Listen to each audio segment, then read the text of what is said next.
Tras el incendio, ahí en el mercado de la Merced, la Secretaría de Desarrollo Económico informó a través de un comunicado que esta misma semana iniciará la revisión de las instalaciones eléctricas de los 329 mercados apoyados por la Comisión Federal de Electricidad, para que, de ser necesario, se retire toda la instalación eléctrica que exponga la vida y el patrimonio de quienes trabajan y visitan estos espacios comerciales.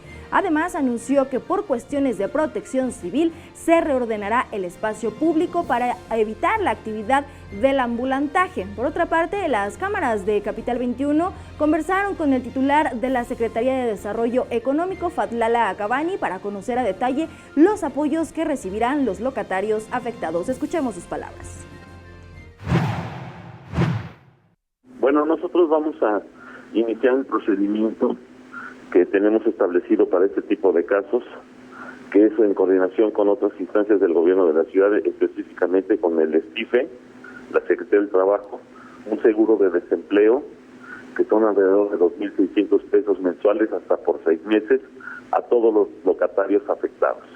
Claro. Eso en primer término. Y en segundo término, un crédito blando con 0% de interés, a pagar a 3 años, hasta 25,000 pesos a cada locatario afectado.